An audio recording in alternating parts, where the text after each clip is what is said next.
theme of this conference is, which starts with strengthen and broaden solidarity for the Filipino people resisting fascist attacks.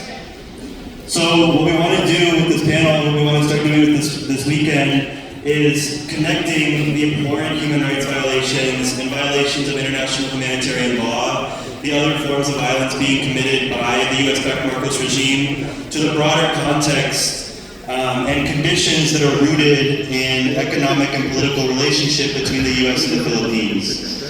And also to understand the interest that each government has in maintaining the current system. We know that that system results in daily attacks against the poor, the oppressed, the working class. And we want to deepen what it means when we talk about fascism so that we can see the hope in the struggle against it. That we can assess the vulnerabilities and continue to build a powerful movement that can change fear of fascism into the fuel to fight. And not just to fight, but to win. And with each victory won, we can do the strengthening and growing of our capacity as a movement to take on even more.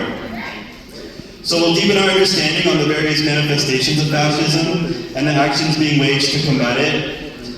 This panel today will have 4 speakers. We'll have Andon Bonifacio from Bayan USA,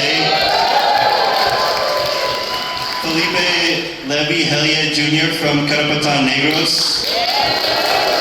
We have Julie Demora here from Malaya, USA. And we also have Colleen Moore from the General Board of Church and Society with United Methodist Church.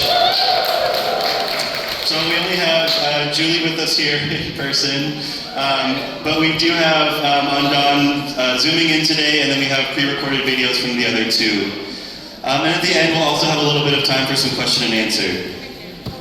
So let's go ahead and get started. I'm happy to introduce Andon Bonifacio, who is the chair of Bayan USA and the Bayan International Officer.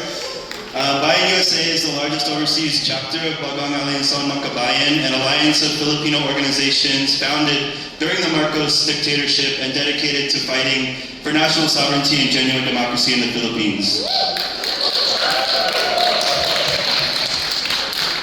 Go ahead when you're ready.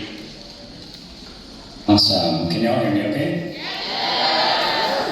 Okay. Hi everyone from New York. I'm very sad I couldn't join you all today in person, but happy that I was able to mobilize on the streets with some of y'all yesterday against ICE, against the immigration crackdown, against fascism, both from this administration, but also from the fascism and state neglect of the Philippine government. I'm here in New York because we are here for our week of protests against corruption, against fascism. Originally, Bongbong Marcos was supposed to be here in New York, but because of the people's protests that are taking to the streets all across the Philippines and expected to be huge in numbers in Luneta today, he decided to stay back. And so we're still continuing to protest there, and we also have protests on September 21st tomorrow, so we'll be running the fight with you all.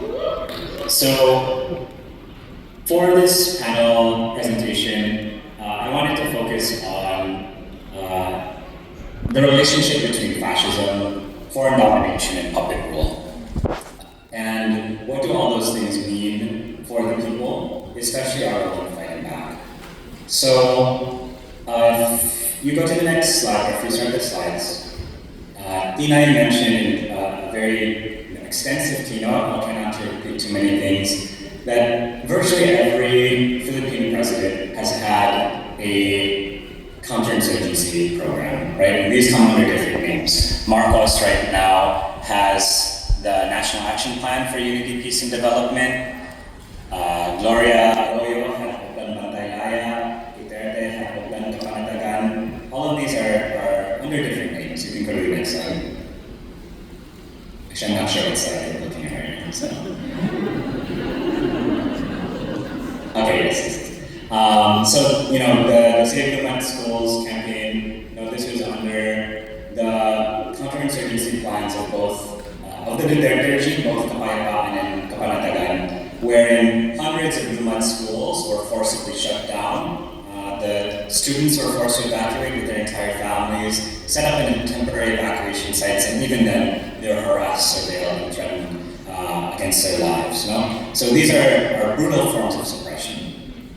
But we also know, if you go to the next slide, that before these operational plans existed, of the Dutertes, of the Marcoses, of the Aquinos, there was actually the direct war of occupation, right? The direct war of occupation and violent subjugation of the US colonists during one of the United States' first wars of aggression, imperialist wars of aggression abroad, that turned the Philippines into its colony. It was a genocide of about 1 million Filipinos killed out of a population of only 7 million at that time.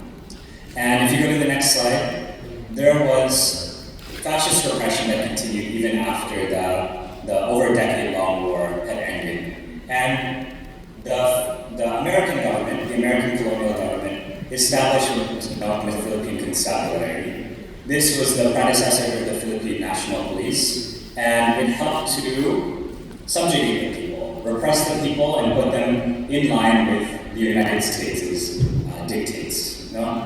So it was these types of systems, both the military occupation of the United States, as well as establishing the puppet police, the Philippine Constabulary, that allowed the United States to retain control, in addition to many other forms of control, education, and so on.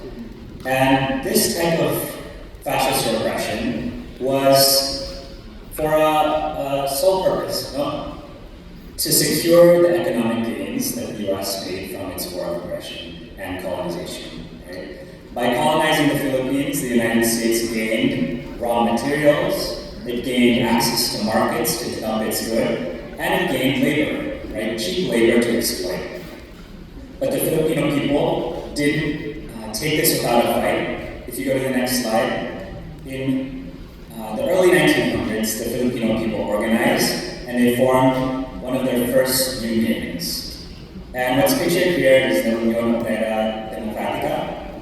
And in 1903, that union held its first May Day action. And in that May Day action, over 100,000 Filipinos came out in the streets of Manila and protested the American colonial government and their Philippine public officials. So huge mass movement out in the streets from the very onset of American colonization in the Philippines.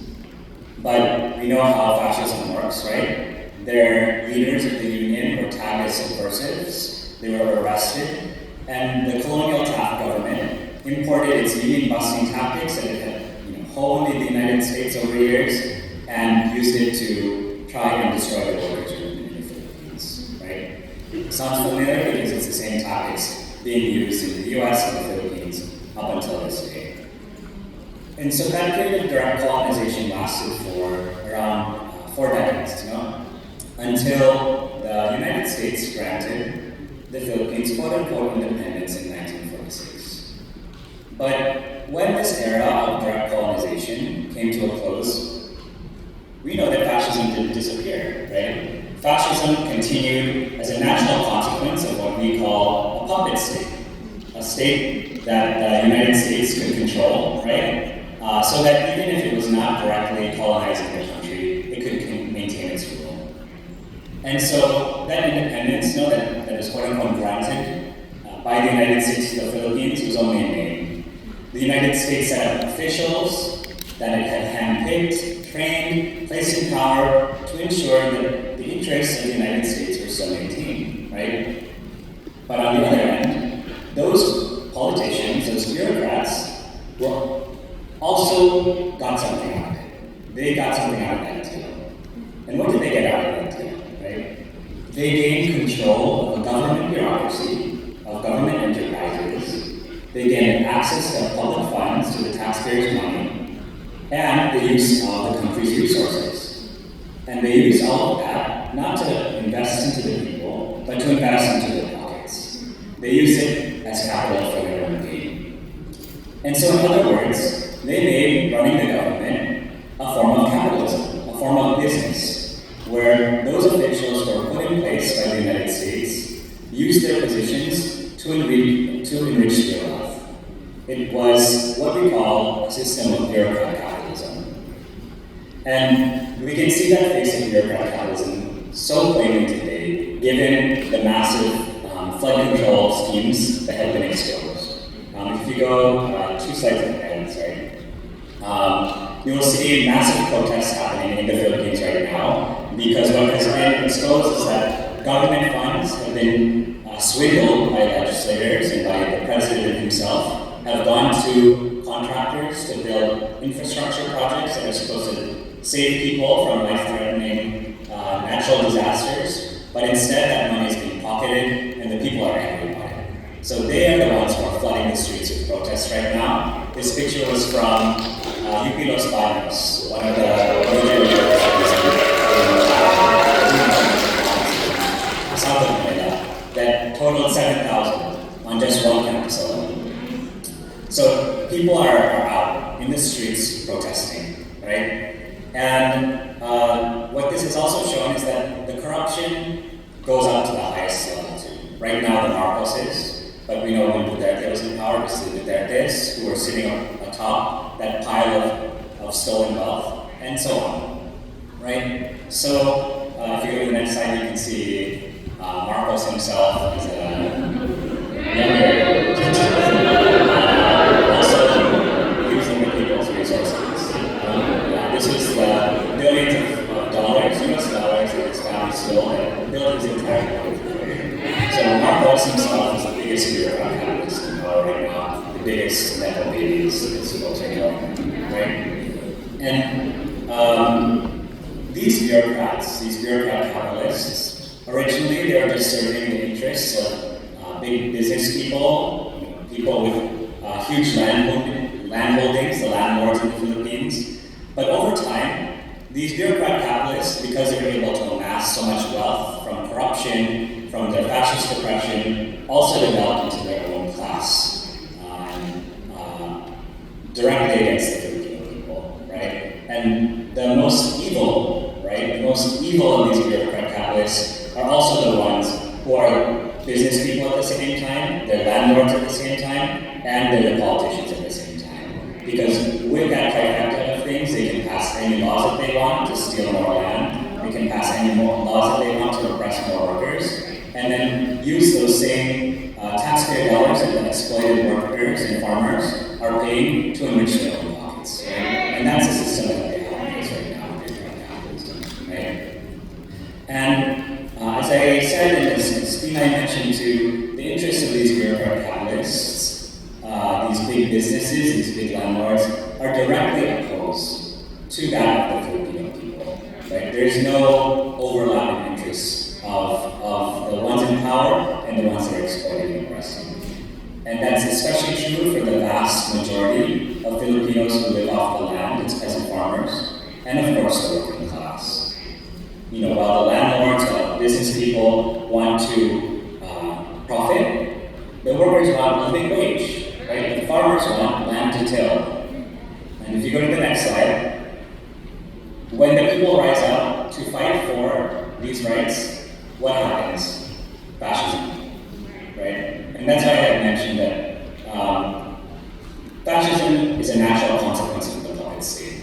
Because the puppet state, the bureaucrat capitalists, will do whatever they can to protect their source of wealth, whether it be from their businesses, their land holdings, or from using the government as their own ATM, right?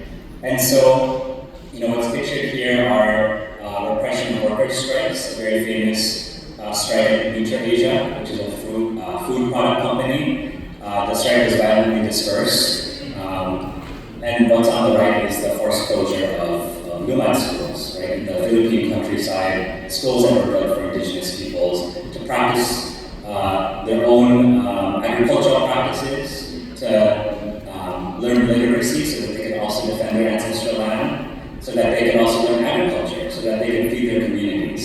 And what did the Philippine government do? They were threatened by it, and they had their military camp in these schools, close them, bomb them, you name it. Right? And so, if you look at it, right, whether it was the fascism during the time of American colonization, to the fascism currently, right, that's being used not just as a tool of imperialism, but as a tool of the bureaucrat capitalists. Fascism is at its heart an attack on the working class and the toiling people, right? The toiling masses, the workers, the peasants, they have nothing to lose and everything to gain by coming together, organizing, and struggling against their exploitation and oppression, right? And that threatens those in power. But in the context of the Philippines, which is no longer a direct colony of the US, but what we call a neo-colony or a semi-colony, that fascism also serves another purpose. That fascism serves the purpose of national oppression, right? That the entire Filipino people are subjugated under a fascist state, dictated by the US, so that the US can do whatever it wants on Philippine land. And that becomes important in today's context if you go to the next slide, because the US has strategic interests in the Philippines beyond just economic access to resources, to markets, to labor, right? The Philippines serves as one of the United States' most strategic geopolitical outposts in the Asian Pacific, right? Precisely because it borders China. And we know that China right now is the United States' main rival economically, militarily, politically, you name it, right? And for that reason, the United States, the US military has never left the country, even after independence, but in the last 2-3 years, US militarism or provocation has been on overdrive, right? And you can see on the right here, this is a map that was just released a few days ago by ICHRP, which is a People's Foundation, right? And it shows where there are US military presence in the Philippines, which is basically the entire archipelago, right? These range from military bases, whether public or undisclosed, joint military exercises too, and other operations, right? Very covert operations happening. And so, despite the US wanting the Philippine people and the peoples of the Asia Pacific to think that it's there in their defense, it's not, right? It's there to secure its own interests. And that's why, Marcos, just this year, for example, right? When he last came here in July to Washington, D.C. to negotiate trades, right? He also was able to announce that the former Subic Naval Base had been opened up to be leased by the U.S. military for purposes undisclosed. They also announced that the U.S. has plans to build an ammunition factory within Subic as well, right? What types of ammunition? They have ammunition for high-powered rifles. They even said for howitzers, right? So these are heavy-duty ammunition for the U.S. coalition that will now make the Philippines a target, right? We have the building of railroads that will connect U.S. bases to other production sites so that it'll be easier for the U.S. to transport, create, and ship out its missiles, right, in the event of war. We have unannounced over 500 military exercises happening next year, which is the same as what happened this year. We have the United States' allies in Japan, Australia, the UK, Canada, who are announcing their own military agreements with the Philippines so that more countries can have their hands in Philippine sovereignty to take it over, right? And so, why do I relate this with fascism, right? The number one deterrence to US war provocation in the region, and in the Philippines in particular, is the people's movement, right? The strength of the people's movement, of course, in the cities and mass protests, including us overseas, right? Our opposition to US military aid going to the Philippines, our promotion of Philippine independence, right? That stands in the way of the US getting what it wants in our homeland, right? But the biggest obstacle to US militarism, if you go to the next two slides, right? You'll see some of the protests happening in the Philippines right now against the bases. This is during the anniversary of the rejection of the US bases in the Philippines on September 16th. We just passed that anniversary, which was a historic move unprecedented, right? The two largest US military bases in the Asia Pacific ousted by the Filipino people. Right? Almost 200,000 people went to the Senate to protest the bases, and they forced them to reject them, right? But of course, we know the story of happened afterwards. The US came back. And so, the people's movement is there, but if you go to the next slide, the other movement that's there is the revolutionary people's movement that has been engaged in the Philippines for the last 5+ decades. The revolutionary people's movement remains the biggest obstacle by far to the US's war drive in the Philippines and the Asia Pacific. And the People's Revolutionary Movement remains the best and strongest force for attaining peace. Just as lasting peace back home in the Philippines, and the Philippines' biggest contribution to the world for securing peace for the masses in the Asia Pacific and around the world. And it is the fact that the revolutionary movement continues to oppose US militarism, oppose the US's war drive in the Asia Pacific, that has pushed the United States to pour hundreds of millions and soon billions of dollars over the coming years in an attempt to crush that movement. Because the US wants the Philippines to focus on what's called external defense, looking outside versus handling an internal, what they label as a security threat, right? And so they are placing the Filipino people into danger because they want to drag them into a war, right? And so our fight against fascism, right, must necessarily be a fight against imperialism. And that was one of the biggest lessons also from our fight against the Marxist dictatorship back in the 70s and 80s, right? We cannot have an anti-fascist movement, we cannot have an anti-fascist struggle without an anti-imperialist struggle. Because at the end of the day, it's the imperialists who are dictating these fascist policies, whether directly through their boots on the ground or through their puppets like Marcos in government right now. And so, if you go to the last slide, we have our campaigns in Bayan, US out of the Philippines, we have a campaign to resist the fascist offensive, including the National Action Plan for Unity, Peace and Development of Marcos that Tina mentioned. We're joining hands with ICHRP-US campaigns to end US-backed war crimes. This year, very soon, we'll be holding a joint peace mission to the Philippines to investigate these very things, the role and the links between US militarism, economic exploitation, and fascist repression. But as we continue this work, this crucial work of mass movement building, of building organized people's movements among the Philippine diaspora to free our homeland, and organized solidarity movements among people here to also support the struggle of the Filipino people for freedom from fascism and imperialism. Let's also remember who are the fiercest fighters for peace in our country, right? Let's be bold about learning about the Filipino people's national democratic struggle in all its various forms, including the Philippine People's Democratic Revolution, and learn about the justice of the cause and share that justice of the cause with you.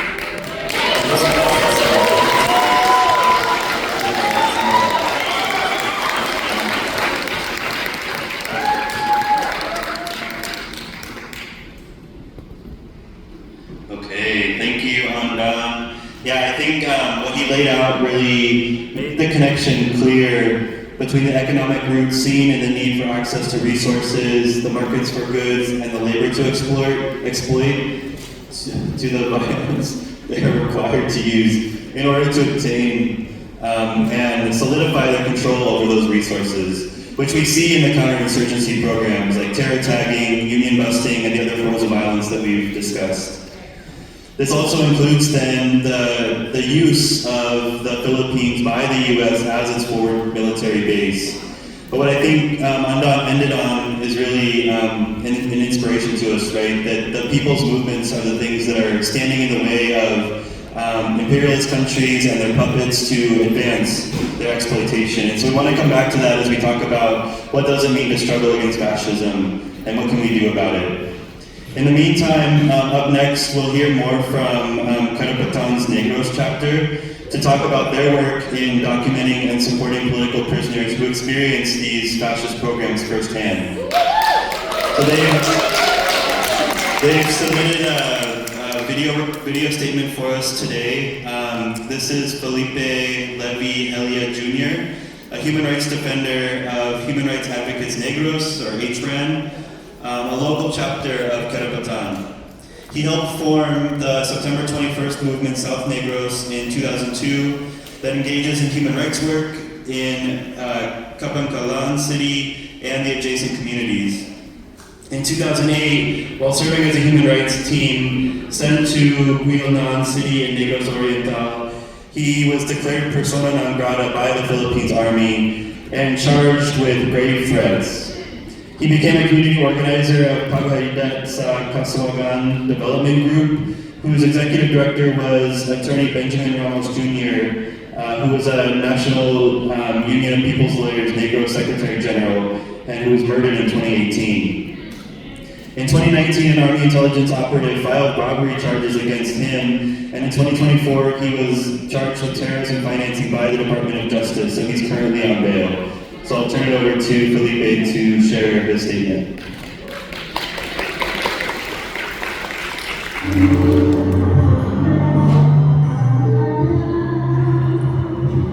On behalf of the Human Rights Advocates Negros, I extend our solidarity with the human rights defenders of the International Committee for Human Rights in the Philippines and the US. Our message of solidarity on your important gatherings today for a solidarity action in our country, for the Philippines, in our fight for human rights, in our fight for freedom, in our fight for social change. I am to speak in behalf of the political prisoners in Negros Island. Negros Island is located in the Visayas region. It is the fourth largest island in our country and one of the most populous regions. We are known for the sugar industry and of course the mustard. The portrayal that the social life in Negros Island is sweet. But the social conditions of our people are on the contrary. We are facing poverty and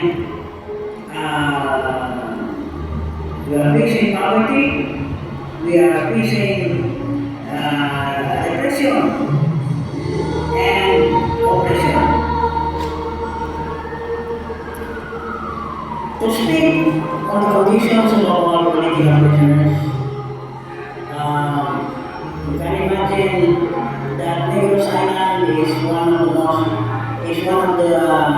with the highest number of political prisoners, at around more or less 110. And we have 7 elderly prisoners and 12 women.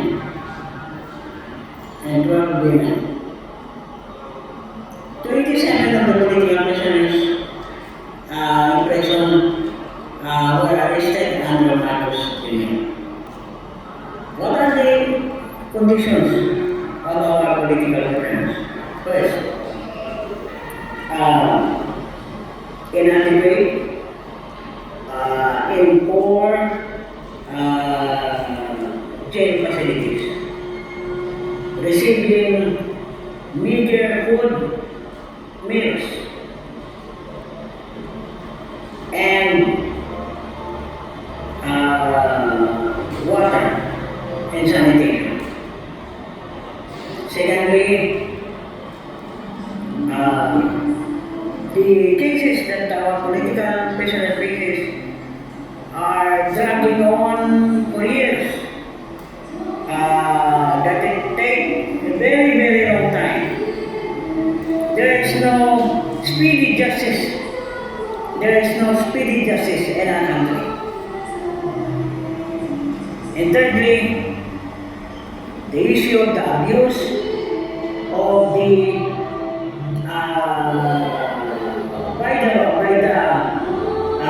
jail wardens and prison officials.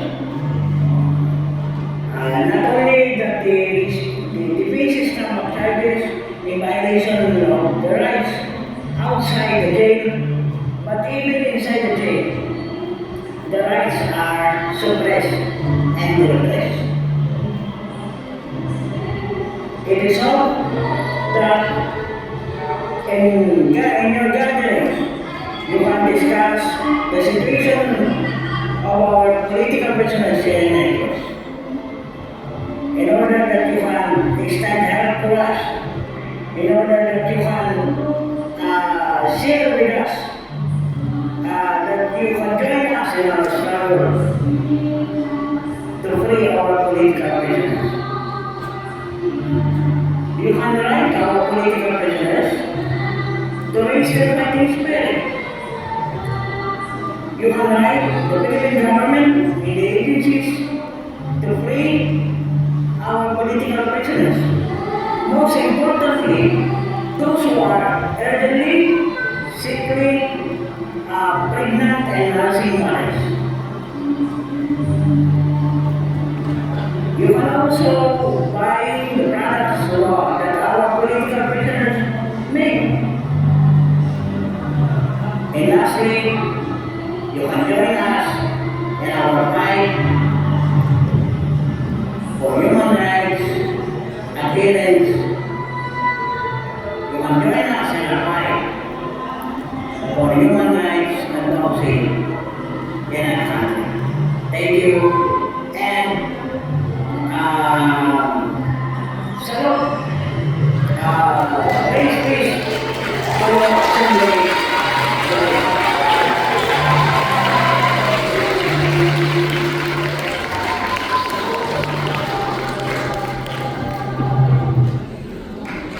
please, to Karabaton Negros and salute, raise fist to Felipe as well. I think it's really jarring, right, to hear the stories and conditions of the political prisoners in the Philippines. That being jailed in and of itself is not actually a punishment, but that's compounded by literally being abused in the jails, right, and living in squalid conditions, being given meager amounts of food, if any at all. And the other aspect is the slowness of anybody to actually go through the judicial process, right? Which makes it clear that they don't have any interest in seeing that come to an end. So this all really shows the disregard for their own people and why many people call presidents in the Philippines traitors, those who turn their back on their own people. He mentioned that 27 of the prisoners were actually arrested under Marcos Jr., which means that there's hundreds more who were arrested under previous presidents. And this shows the continuous pattern under, any of the presidents from the past. But I also love that he ends with the ways to support, right? And so I think we really want to be thinking about the ways to respond to his calls, the calls to action, to support the people who are facing this reality. So we'll move on to our next panelist, whose organization has taken up political prisoners campaigns, and we'll expand on other aspects of counterinsurgency, touching on some of the programs and impacts on overseas Filipinos, and the need to hold Duterte and Marcos accountable for their crimes. So Julie Jamora, our in-person panelist today, is the National Secretary General of Malaya Movement USA, which is a broad movement of individuals, organizations, and various formations united under the common objectives of defending, upholding, and asserting human rights, democracy, and sovereignty in the Philippines. Wow, I'm so excited to be in person with you all. So to kick us off, in the Malaya movement, we were really born out of the struggle of fighting for justice and accountability for Duterte's victims.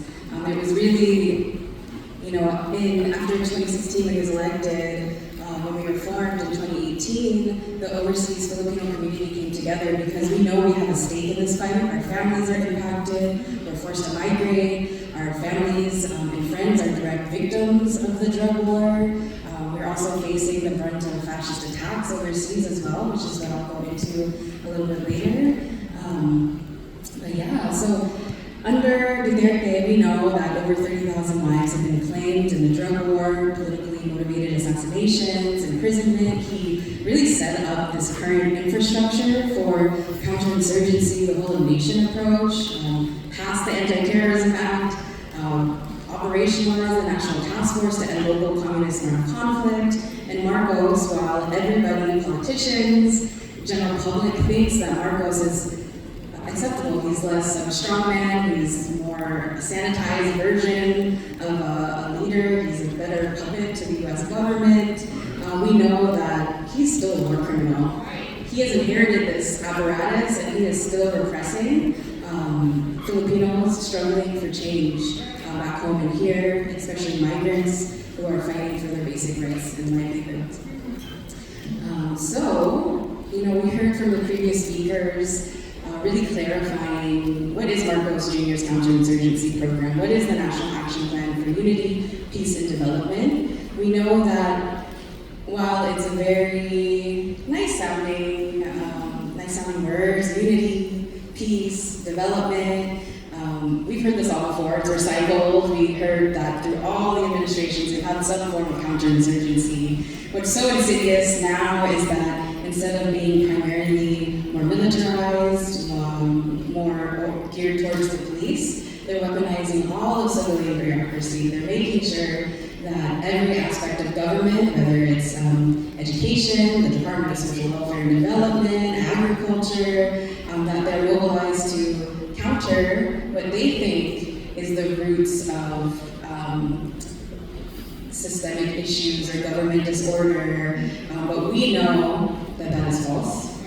The protest, armed resistance, people will continue to take arms until genuine democracy exists in the Philippines, where power is democratized, where land is redistributed, wealth, our national sovereignty is asserted, and there is actual justice and accountability against state violence. Even here in this room, we're demanding justice for Brandon Lee. That was not so far ago under Duterte. And we want to make sure that justice is served. So no policy will bring about genuine peace unless we really tackle the roots. So yes, I forgot what I was saying. The National Action Plan for Unity, Peace, and Development. You can go to the next slide. So we see the root causes, right? The issue of landlessness, foreign plunder and intervention, militarization, the lack of industries, which really forces our migrants going overseas in droves. The overseas Filipino community is integral to the fight for liberation. Our population is around 112 million now at this point. About 10% of our population lives overseas because of these root causes. It's reached 8,000 migrating per day, which is horrendous.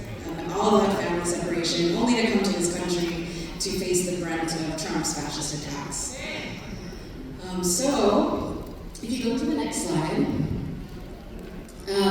I'll speak a little bit more on how counterinsurgency is directed towards the overseas movement. The repression of overseas Filipinos through the NAPD, it's really, the plan is implemented through the National Task Force to end local communist armed conflict. And these are their little logos of the 12 clusters that they have that they're focusing on. But there is an international engagement cluster, which specifically focuses on the international, the overseas movements as a way to counter people's struggles, to counter people standing up for their rights. We know there's also the Anti-Terrorism Act that Duterte passed that is now fully operationalized, and more arrests are happening, more political prisoners are being charged with the ATA. It actually has extraterritorial provisions that kind of broaden the scope of where the Philippine government, the Philippine state can target activists and agents of fascism. Under this new NAPUPD, Marcos's fake peace plan includes standing up an overseas coordinating committee.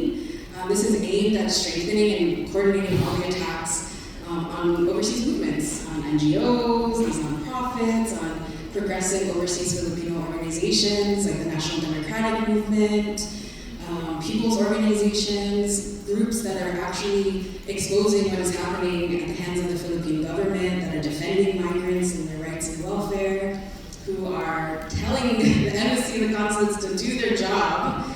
And we're already seeing this. Raise your hand if you're involved in the Tango Migrante movement. So many of you are doing that work on the ground, supporting families who have loved ones in detention, who are being neglected, who are experiencing wage theft, trafficking. And when in Washington, D.C., the national letter, really demanding that the government protect its nationals, what did Ambassador Morales do? What did the embassy do? They told the Tango Migrante movement that they're insincere, so they will not meet with them.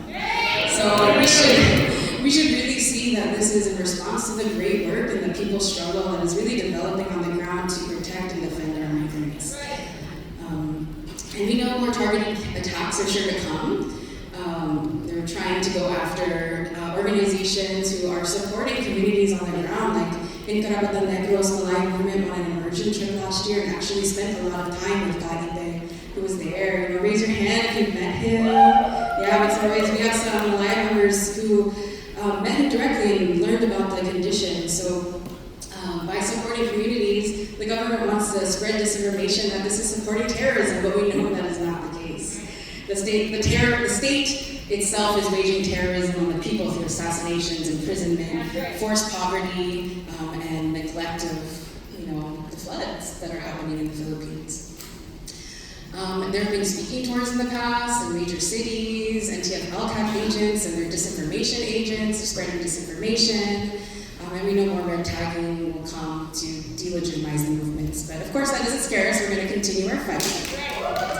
If you go to the next slide, and just to share what that looks like concretely, the overseas movement is no stranger to fascist attacks, repression, and surveillance. They photograph all the actions that we have in front of the embassy or the consulates around the country. They have special social media pages to red tag organizations. And here are just some examples that the Malay movement has experienced. The fight for justice for Brandon Lee, a lot of the Duterte trolls are red tagging even legislators like Judy Chu who have extended support, that asked for Brandon's case. We have specific web pages like For the Global Public that is saying that the Malay movement is the brainchild of a communist terrorist group and calls on foreigners to shame and call for the ouster of the government. And if you go to the next slide. Yeah, and then we also have government officials who are directly repressing the overseas movement. There's some photos here of these different forums during the pandemic. This one was actually in Northern California, San Francisco, shout out. People's movement's so strong that there are these Duterte supporters who mobilize the Philippine consulate to speak at these red tagging community forums that red tagged many of the organizations based in San Francisco and across the country. We have the different PNP Global Community Police Relations Tour where they went around and said, we care about migrants, we care about the overseas. If you see crime or something suspicious, report it on Facebook. What does that actually do to support our community? And then even worse, they set up all these different speaking tours with indigenous communities, indigenous leaders that support the military or that are part of their disinformation networks. If you go to the next slide, this is also happening in Marcos. I already shared the example of how they're targeting the Tango Migrante movement for, really the strong fight for migrants. It's making them look bad, so keep doing it because they need to do their job. And then in LA, there's also the example of the Philippine National Police surveilling the Roque family, who was a victim of a hate crime, anti-Asian violence, and when they were asking for support and assistance from the consulate, they had a PNP officer there to surveil the family. So shame. And then, we've seen the increase of blacklisting of solidarity activists who are going to the Philippines to bear witness to what's happening on the ground in the Philippines. If you have nothing to hide about the crisis on the ground, about the blacklisting, we have here Gordon, but also the panel moderator has also been blacklisted, from the Philippines. And then this is just a picture. This is all under Marcos. During the first Marcos visit, after the protest actions that we waged, these are pictures of me getting roasted over an open fire. But these are some of the violence that about red tagging. These attacks are on social media. We know in the Philippines when you are red tagged, when you are targeted, that this often leads to imprisonment or even worse, political killings, attempted assassinations. And there's a lot of money going to these government agencies. Marcos has the highest, confidential intelligence fund, even though the brunt of the targets have been Sara Duterte, but he really is so complicit in the government corruption. We know the government officials here, whether it's the labor attaché that just got recalled back to the Philippines for their culpability in the flood control projects. These are the sort of issues we need to demand transparency around. What are they actually doing in our communities? Why are they waging surveillance, counterinsurgency, and using these much needed funds that need to go to education, healthcare, and all of these other things? If you go to the next slide. So in Malaya Movement, we recently launched a campaign, Labanan ng Fascismo, Fight Fascism. So we really hope to strengthen our anti-fascist movement, hold these state fascists accountable, and expel the state apparatuses like the NTF-LCAC, abolish the NAPUPD from our communities, the PNP too. If you go to the next slide, only a little bit more. The struggle for justice and accountability for the victims of Duterte is a really big focus. A few days from now was supposed to be the beginning of the pre-trial from September 23 to 26, but many war criminals before him, when facing accountability, the theatrics come out. If you go to the next slide, he said he's sick. You can actually go to the next slide. So we know justice delayed is justice denied. He said that he's sick, his memory loss. But this is not the first time, Do people here, raise your hand if you remember GMA, Gloria waged a very bloody counterinsurgency program, and when she was being held to account, she put on the neck brace. Look it up. These tactics are theatrics to prevent full justice and accountability for the crimes that they've committed. And then if you go to the next slide, we are building hoping that all of you will join us in building the Duterte Panagpipin Network, or the Accountability Network, so that we can really get justice and accountability, not only from Duterte, Rodrigo, but Sarah and Marcos for letting the impunity to continue. If you go to the next slide, see here. But beyond just these individuals, it really is the whole system. It's beyond Duterte and Marcos. It's the NTF-LCAC, it's the PNP, it's the different government agencies, it's the orchestrators of the drug war. So, get to know their faces. These are some of the people who are really the orchestrators and implementers of counterinsurgency. And then the next slide. There are PNP outposts. It's moved. There used to be one here in San Francisco. Now there's PNP attachés in LA and DC within the embassy. In DC, there's also the Department of National Defense and the Defense and Armed Forces Affairs Office. And this is something we really need to investigate and expel them from our communities. Just an example, back in San Francisco, I mentioned earlier that then Consul General Neil Ferrer gave the opening remarks during some of those red tagging events, those community forums. So there really is so much collusion, whether it's the NYPD and PNP training with each other, even the BART police here training with the PNP. Historically, this has happened in the past. These are the sort of things that we can also, concrete ways we can combat counterinsurgency and the fascism in our communities. And lastly, let's expose these attacks, but really educate our community on the roots of fascism. Let's unmask Marcos and his fake peace in the NAPUPD. Let's flood the streets with protests against corruption and fascism. We need to build an organized movement and work to expel the PNP and the NTF-CAC from our communities. So thank you. All right, thank you. So yeah, I think it's clear, in what Julie just laid out, the violence enacted against people through programs like the NAPUPD, which largely go unaddressed through the legal mechanisms within the Philippines and even internationally, which aren't able to hold the perpetrators accountable. Well, we have to understand that the U.S. supports these crimes directly through its military funding of the armed forces, through direct military aid, weapon sales, technical support, and the training that comes through the myriad war game exercises that are constantly happening. So, the irony is that, as Julie mentioned, the government accuses others or other, people's organizations of funding terrorism, but continues to pump billions of dollars into their own forms of terrorism. So, the efforts to stop the support of these grotesque violations includes advocacy work in this country to stop the flow of the different forms of support to the Philippines government.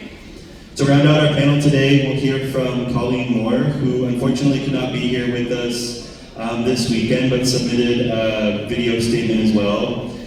Colleen Moore is the Director of Peace with Justice at the General Board of Church and Society. In her position, she's responsible for developing and managing the agency's legislative and policy advocacy in support of peace and justice. She works in coalition with United Methodist Faith and secular coalitions to advance strategic priorities on peace building, conflict resolution, non-proliferation and disarmament, and multilateralism. Prior to joining GBCS staff, Colleen previously held roles at Women's Cross DMZ, Global Zero, Beyond the Bomb, Win Without War, and Seeds of Peace. And so with that, we'll turn it over to Colleen Moore.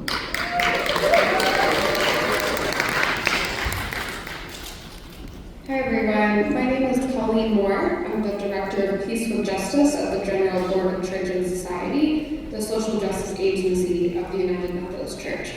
I'm a part of the ICHRP Faith Working Group and the PHRA Coalition, working in solidarity for just and lasting peace and human rights in the Philippines.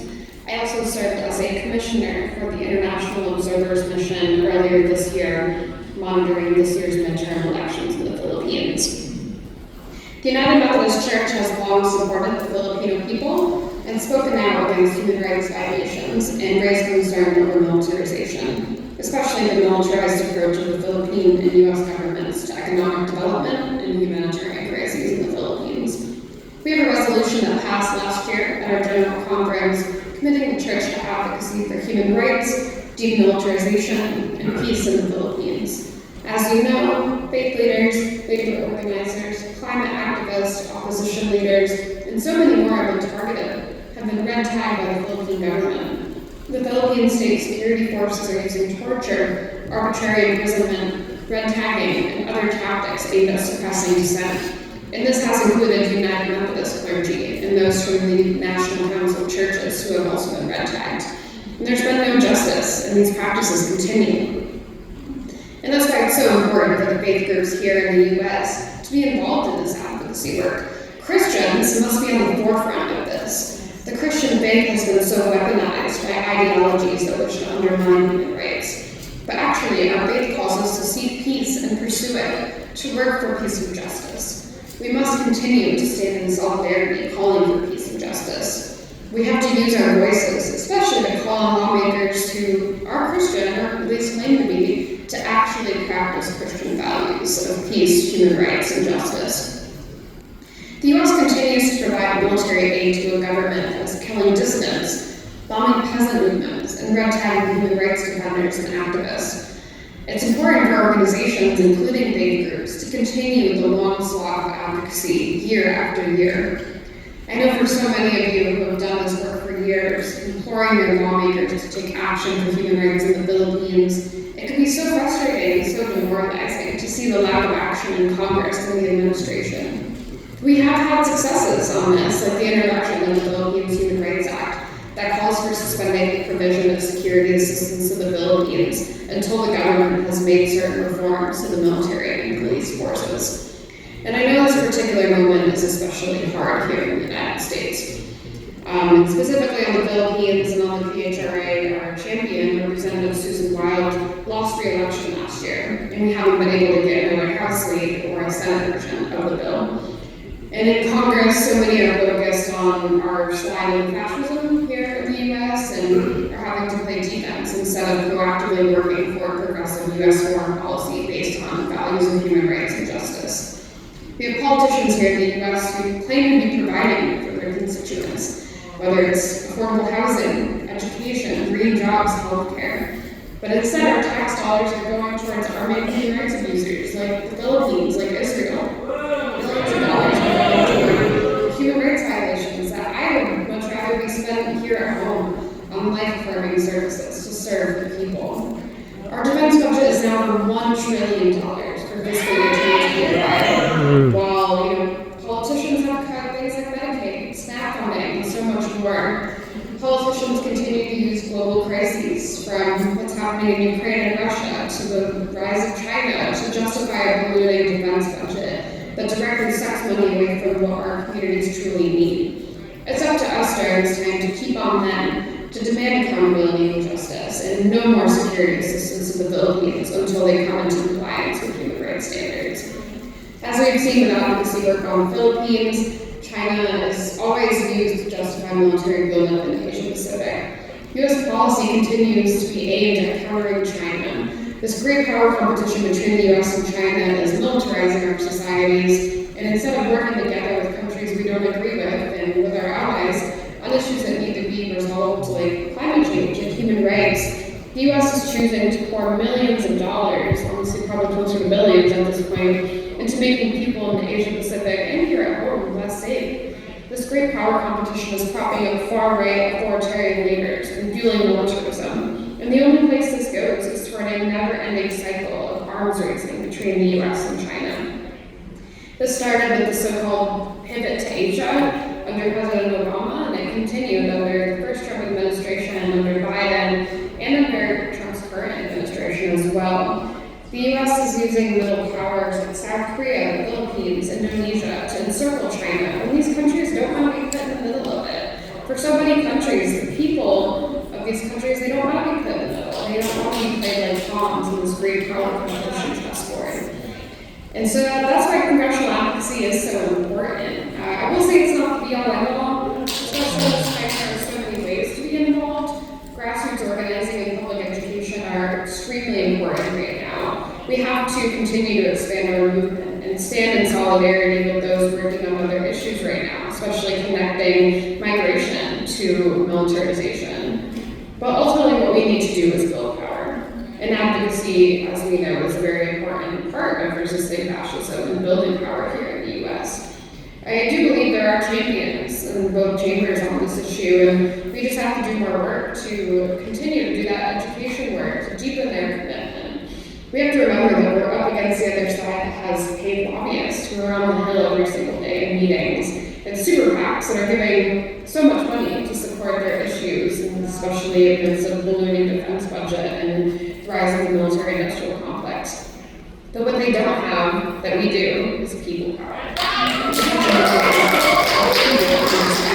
We have this inside-outside strategy, where we can move people to our arguments. We have people power in key districts, and we also have people on the inside that can move the needle and build power.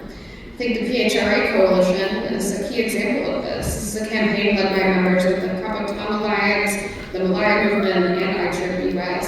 And the coalition has seen many successes with the strategy that I've been talking about. In 2019, the House Foreign Affairs Committee held a hearing on Southeast Asia, where attendees questioned the role U.S. taxpayer money plays in human rights abuses. Also in 2019, the San Francisco City Council passed a resolution condemning the attempted assassination on the activist Brandon Lee, who also visited the U.S. and we did a hearing or a briefing in Congress last year with Representative Susan Wild, where we had congressional staffers attend. In that resolution, San Francisco also called for the suspension of military aid to the Philippines. And of course, we've had the Philippines Human Rights Act in past sessions of Congress. Even some unlikely champions have supported this work, and it's really because of that inside-outside advocacy strategy. These successes have come after the long slog of advocacy, where the coalition has built relationships and has especially focused on intersectionality and working alongside the labor movement and so many other activists to form key relationships and to put pressure where we need to. And the coalition has, of course, turned up the pressure, and the coalition has gotten creative where we need to be. And we have seen successes with that, people coming around to this. But despite these victories, the U.S. continues to fund human rights abuses by the Marcos regime. I think that a lot in Congress think that without Duterte that things have improved, but as we know, Marcos and his cronies continue the same tactics. But despite the tough political environment here in the U.S. right now, it's precisely because of that it's a key time to amplify our voices and turn up the pressure. So thank you all for those who are in this meeting and have been in this meeting for so long. You've all done so much, we've come so far in this fight for justice. I truly do believe that the people in power will listen to us and that the people will win this fight. Thank you so much.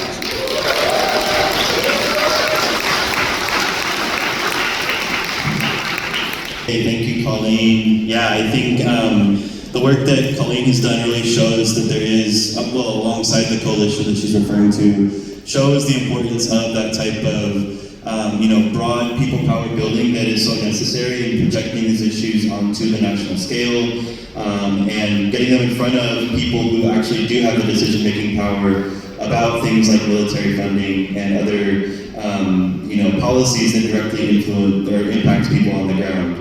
I think we know that we're not going to be able to vote our way into structural change, but the advocacy piece is one important thing, not just to shift the tide of support for human rights abusers, but also to show all of us, all of the people that aren't here yet, that there is an active and vibrant movement who are willing to stand up and fight back, and that's just as important as the gains that we see from the advocacy work.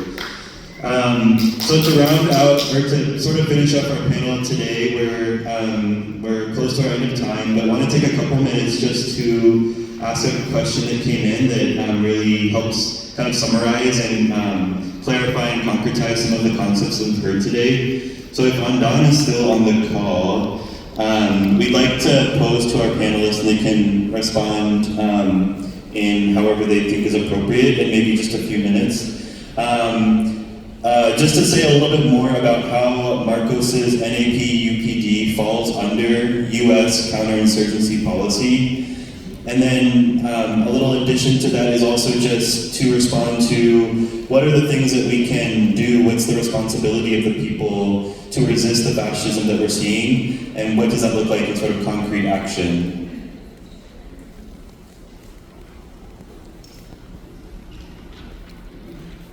I can start with an answer. So the question was, how does Marcos's NAP-UPD fall under U.S. counterinsurgency policy, right? Okay.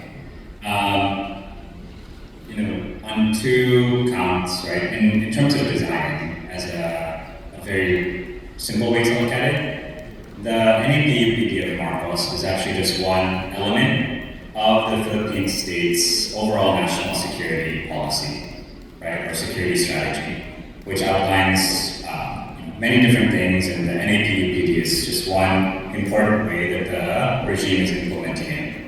But that security strategy of Marcos is pretty much patterned exactly after the United States' own national security strategy. And one concrete example of that is, how does it treat armed resistance, right? I mentioned before about the revolutionary movement in the Philippines. Of course, for us in Bayan, we look at addressing the root causes of armed conflict, the landlessness, the huge poverty, the exploitation and oppression that a majority of the Filipino people face, which are the same roots of why we're forced abroad. And for us, we have solutions to that. We are fighting for national independence, we're fighting for democratic rights, especially to land, for genuine land distribution to people, for industries that can create jobs at home, all those kinds of things. So in our approach to addressing the roots of the armed conflict, that's address what people are fighting. For the US, they have an approach around basically forcing, they create it as a purely military thing. That if you can force an armed resistance to lay down their arms, then everything will be solved, right? And we know throughout the course of history that that's just not true, right? Despite revolutionary movements laying down arms, if those root problems aren't addressed, no matter what peace deal negotiation is passed, people are going to be out on the streets again and maybe back even in the mountains again, right? Fighting back. And so that approach of the US is called DDR, deactivation, disarmament, and reintegration. And word for word, that's exactly what the NAPUPD is adopting from the US counterinsurgency strategy. On the second count, we can see how it falls under US coin or counterinsurgency because of its objective, right? The United States is pushing and funding fascism in the Philippines as a tool to suppress people's movements, right? Our people's movement, so that it can secure US interests, whether that's economic, right? Markets, labor, raw materials, and so on, or geopolitically, right? In terms of having a forward base for its war of aggression or war of provocation against China. And so that's why we say fascism is a tool of imperialism. That's why we say this NAPUPD is a tool of US counterinsurgency as well. And the people who are in power, people like Marcos, other bureaucrat capitalists, are the basis of Philippine society, right? Where that US imperialist order to repress the people can come from, right? So again, that's that relationship between the anti-fascist movement and anti-imperialist movement. We really have to connect the two together. And so what can we do? I think a lot of the speakers already mentioned a lot of the concrete campaigns that are being taken up. You know, let's study really well what's happening in our communities. Let's not just throw around words around it. Okay, let's fight fascism. Let's fight for US out of the Philippines, right? You know, Julie put out some really great information about there are local police attaches found in many different cities, right? Let's research them, let's expose them, and put up a fight. You know, we have people like the Philippine ambassador Jose Romualdez, who's really tagging our people, who is securing economic deals and military deals that are putting our people into danger back home. Again, let's research more, let's expose it, and let's put up a fight. So I think it's a challenge for all our organizations to also take the campaign's work seriously, go beyond just calls that sound good on paper, but actually translating them into things that other people can understand, bringing more people to our organizations, bring more members into our alliances, and then have specific ways for them to take action because the issues are there, we just have to expose them and offer a platform or venue or forms of action for them to take to.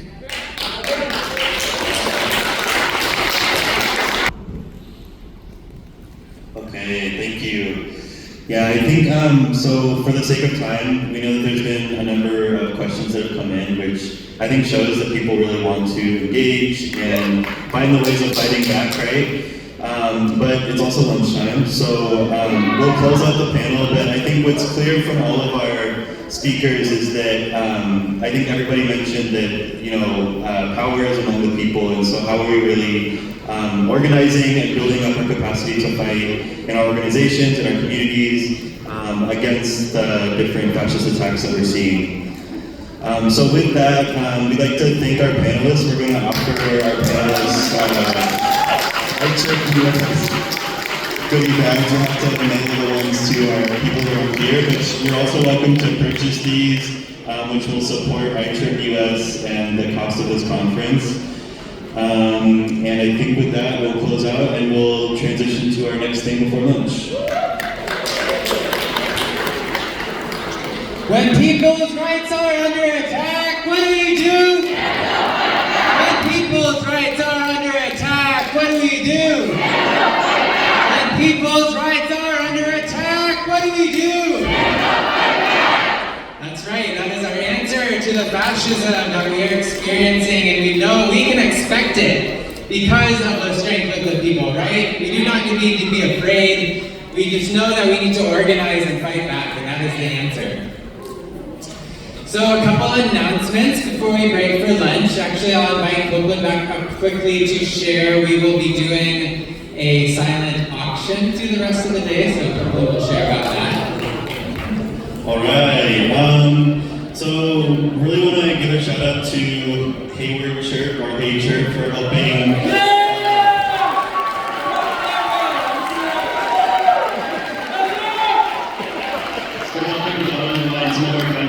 So one of our efforts for this conference is a silent auction, which we're going to set up and then will be open through the rest of the day until the close towards the end of the cultural night tonight. We have a range of items that will be for auction. The way silent auctions work is that there will be a bid sheet for each item, and you can put down how much you want to bid on it. It's not a live auction, so we won't be announcing it necessarily, but it'll be set up in the multi-purpose room over there.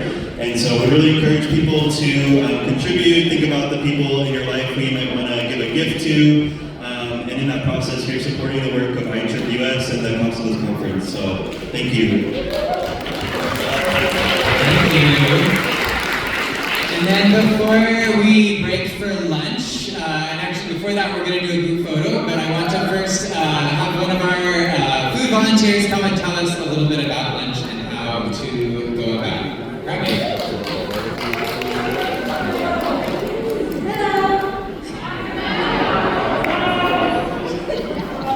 Yes, I'm going to announce our lunch menu. We have a lot of options. Wanted to also apologize. There weren't many dietary restriction-friendly options for breakfast this morning, but we're trying to compensate with lunch and dinner.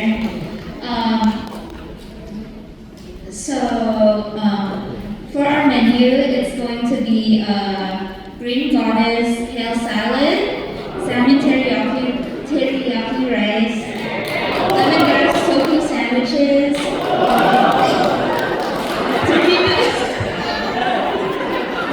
turkey pimento